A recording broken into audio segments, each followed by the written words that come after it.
Hello everyone and welcome back to Math Bolt Master. তেনেহলে আৰম্ভ কৰো আমাৰ আজিৰ সেশনটো। তো আমাৰ আজিৰ সেশনটো হৈছে এটা কুইজ সেশন। তো এটো হৈছে সেকেন্ড কুইজ আমাৰ থাৰ্ড চ্যাপ্টাৰ। ঠিক আছে। তো আমি যিমানবোৰ বস্তুবোৰ শিকিলো তো হেবোৰৰ ওপৰতে এটা কুইজ হ'ব। তো around 5 questions আছে। তো আৰম্ভ কৰো আমাৰ আজিৰ সেশনটো। ওকে। তো ইয়াতে প্ৰথমতে মাল্টিপ্লিকেশন কৰিব লাগে। তো আমাক ইয়াতে দিছে 585 multiplied to 56। তো তেনেহলে মাল্টিপ্লাই কৰিবৰ কাৰণে আমি কি কৰিব লাগিব ইন্ডিভিজুৱেল নাম্বাৰ কিটাক আমি ৰাউন্ড অফ কৰিব লাগিব তো ইয়াতে আছে 585 তো এতিয়া এটা বস্তু নোটিস কৰিব পাৰো যে আমি 500 লওঁ আৰু যদি 600 লওঁ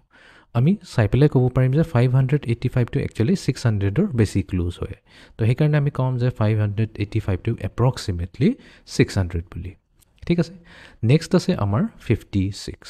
এটা 56 টো আমি জানো 50 আৰু 60 ৰ মাজত আছে এতিয়া 56 টো 60 ৰ বেছি ক্লোজ হ'ব নে 50 ৰ বেছি ক্লোজ হ'ব ডেফিনেটলি 60 ৰ বেছি ক্লোজ হ'ব ঠিক আছে এটো চাবলৈ কাৰণে আমি জেনাৰেলি কি কৰো 50 আৰু 60 ৰ জনটো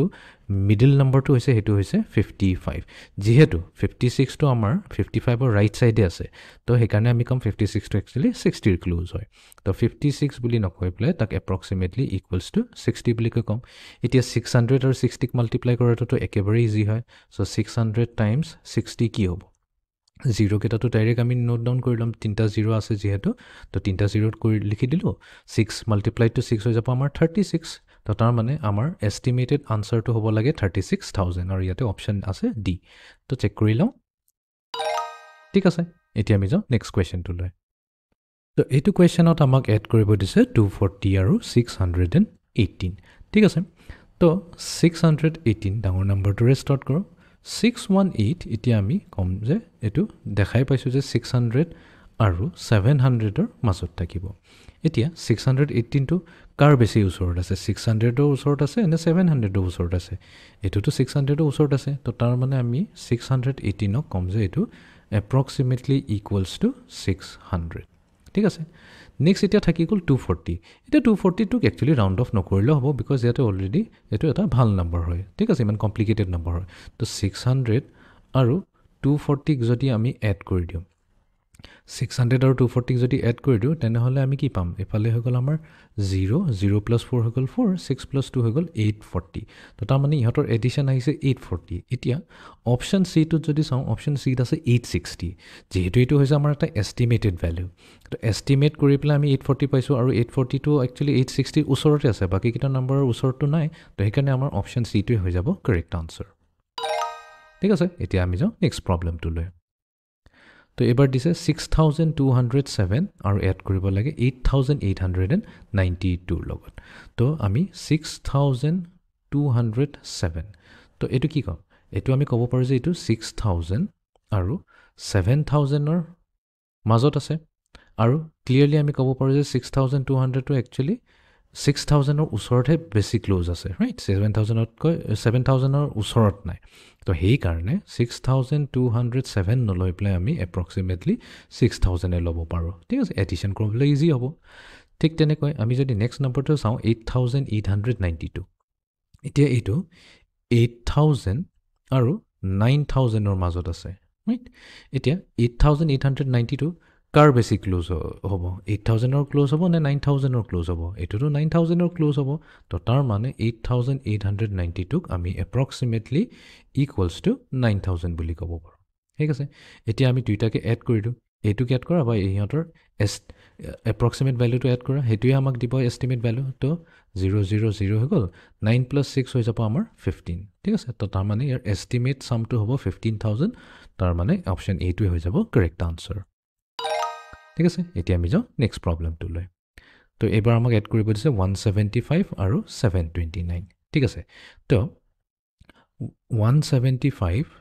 এতিয়া আমি এটা কাম কৰিব পাৰো তো 175 ক আমি চাব কাৰণে আইদাৰ আমি 170 ল'ব পাৰো বা 180 ল'ব পাৰো ইহতৰ মাজত চাব পাৰো ঠিক আছে তো একচুয়ালি 175 টো একচুয়ালি মিডল নাম্বাৰ হয় 175 আৰু 170 আৰু 180 ৰ মাজৰ নাম্বাৰটো হয় তো ক'ব গ'লে এটো একচুয়ালি 170 পৰা যিমান দূৰত আছে 175 ও হিমান দূৰতে আছে তো আমি যিকোনো এটা ললেই হল তো এটা কাম কৰো 180 টো লৈ লওঁ ফাইন তো আমি কৈছো যে 175 টো approximately 180 হৈ গল অলপ ডাঙৰ নাম্বাৰটো লৈছো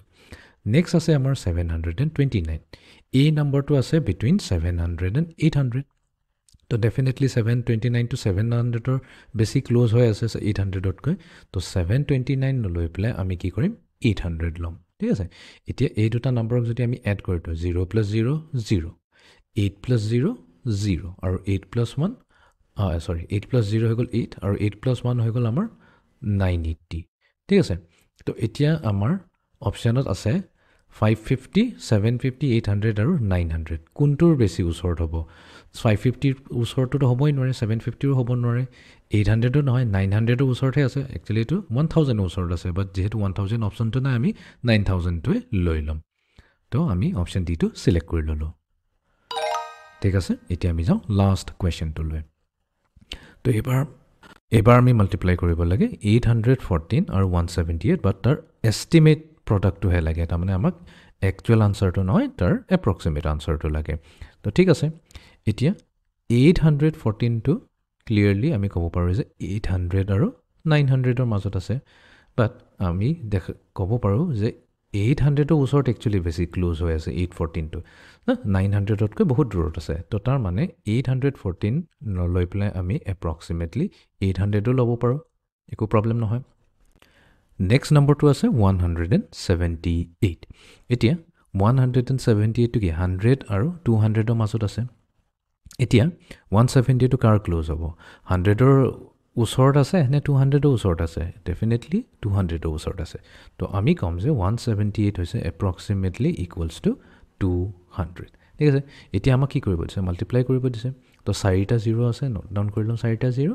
8 multiplied to 2 হৈ যাব আমাৰ 16 তো তাৰ মানে আমাৰ আনসাৰ আহিব লাগে 1,60,000 তো ইয়াতে অপশ্যন এ হৈছে 1,60,000 ঠিক আছে তো এইটোৱে হৈ গ'ল আমাৰ আজিৰ কুইজ তো see you in the next session আমি এটা ফাইনেল ইউনিট টেষ্ট এটা কৰিম